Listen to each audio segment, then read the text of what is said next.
The viewership is lovely today. If you're watching this stream, know that it helps me in my business and I appreciate you.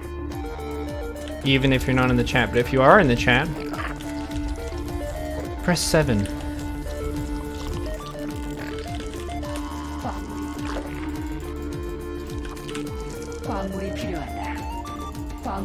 Do you feel EU is harder than NA? The ping is worse for me. It's a little bit harder. Like for the MMR, it's the same. I would say MMR on NA and EU are worth about the same. Part of the difference too is I don't have as much metagame value on EU players as I do on NA players because I play NA more than EU. So certain times, like if you think about a player like a musician, usually someone's going to be better at cheesing or better at macro. It's very rare that you'll have someone who's equally good at being a front foot player or a back foot player. And just knowing that, like the posture of how an opponent tends to play is really powerful for being able to play a counter strategy to them. Being aware of what corners you could and should cut and stuff.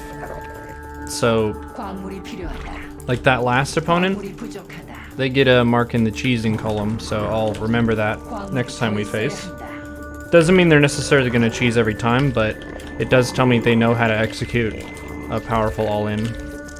And I shouldn't really be trying to cut corners and play greedy against someone like that.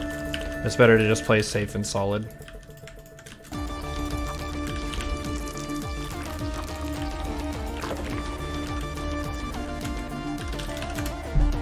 Like this opponent, I don't know who this is. Is this a cheesing Protoss? Is this a macro Protoss? Is there going to be a cannon rush here? We'll find out. Yep, okay.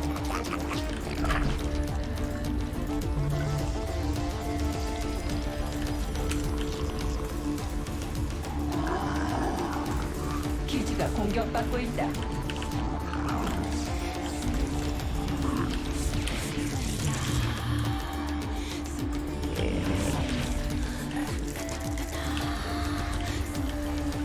This opponent gets a mark in the cheesing column.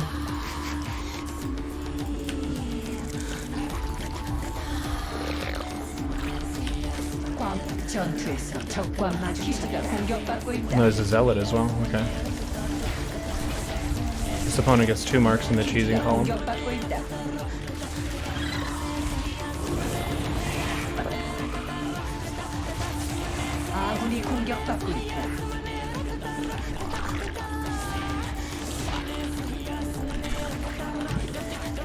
더 있어야 한다.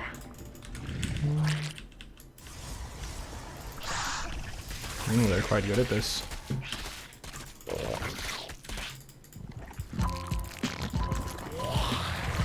에너지가 부족하다.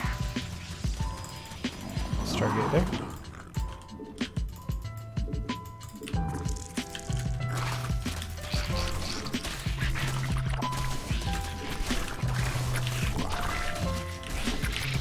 Sick.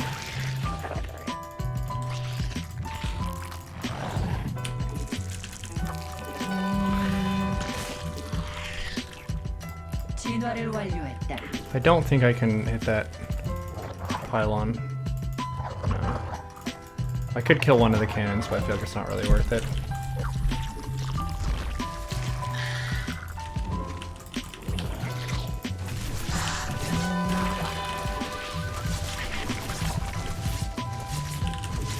베스핀 가스가 더 필요하다.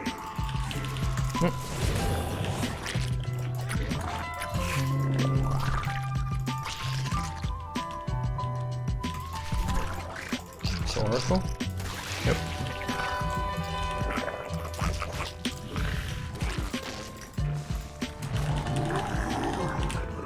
여왕이 탄생했다.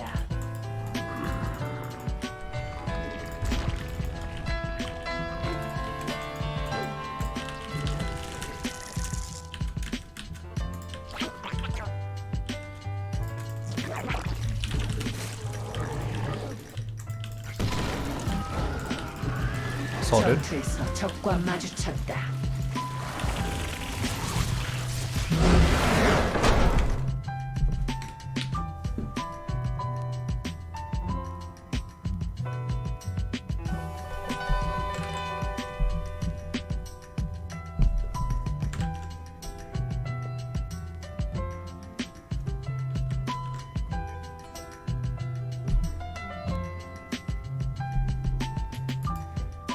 Did anyone get that on the stopwatch?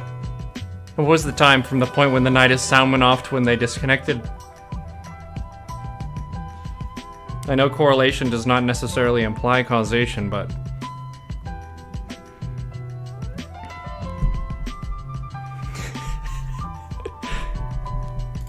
That was helpful. I'm silver and I get cannon rushed every game. Do you want me to break that down for you?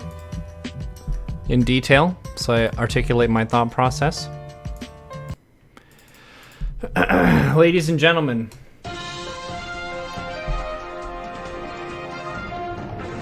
If you die to cannon rushes and you're upset and confused, please pay attention. We're about to cover what to do against cannon rush, especially one that's very committed. I have a lovely replay example here that I just played on the EU server. I didn't articulate all of the things that happened this game, but I will try to point out those things in this match. So, a cannon rush game begins, often as many other matches do, where you're just trying to do your build. Maybe your build has an overlord at 13, a drone, a couple more drones, and an expand. And it's all fine and well. And there's peace on your side of the map, right? At least for a while. So you're droning up, take a 17 hatch, like you do. It's kind of a normal, fine thing to do. You see a probe that goes in, well, that's fine. Hatch gas pool. Great. Opening build is looking pretty solid. This overlord is flying over here to check for proxy gateways, or zealots and things like that. I fill my gas. Droning up. I'm going to drone up to 20. This has 16 out of 16. So I'm going to send one worker down here to mine. And lo and behold, it's a cannon rush. Oh boy. So this is a really good time to talk about the mental math that you can do. Because you have a relationship here between the size of this investment, which is a base, and the size of this investment, which is a cannon rush.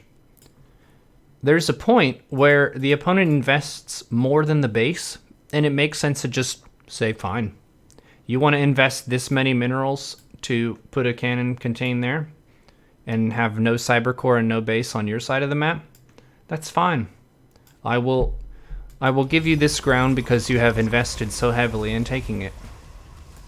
I just did this for a little bit of delay on this setup here, but look at this: 150 minerals for this pylon or this photon cannon, 150 minerals for this photon cannon, 50 for this probe being here, 100 for this.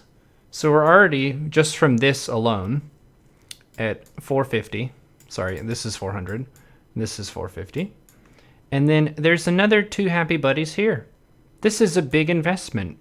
So I'm not gonna pay them for this investment by attacking this with units.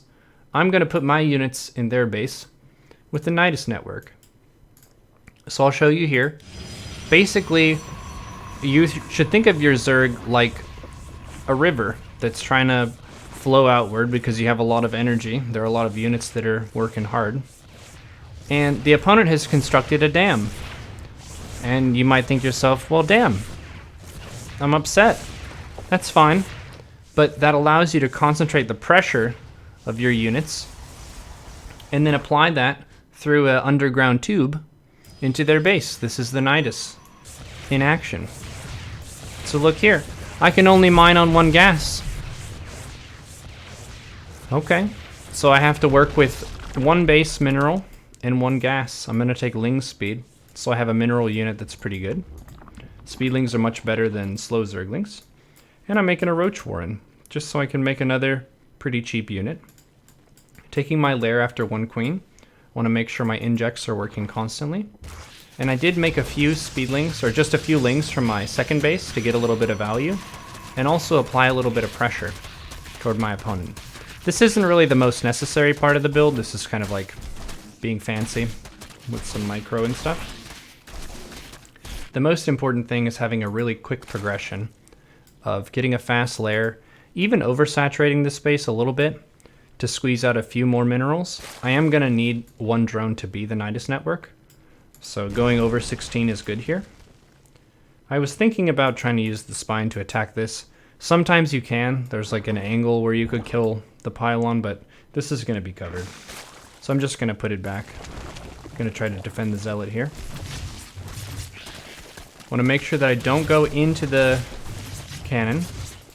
I pull my lings away. The queen and spine can take care of that. Oh no, fall back. This is the secret agent overlord who's going to help us get vision of where to go, you know, with the application of the Nidus. With the Nidus, you do have to have vision here. So this overlord is providing vision in the Protoss main base. There's so much space here, and they invested so much in the cheese that they can't really put pylons all around. They don't have the minerals for that. They would have to sacrifice these gateways. So I put my queens in first, and then I set the rally point of my hatchery here. So I can just make units, and they'll naturally go into this Nidus. Queens go out, Ling Roach, and the opponent is doomed. They had, what, a Sentry, an Adept, and an Oracle, so they're super dead. And I even built one Spore here at home to be safe against DT and Oracle. So don't give up. If you get cannon rush, sometimes it's best to just let it finish and then concentrate your effort into doing one of these happy attacks. There you go. A short cannon guide.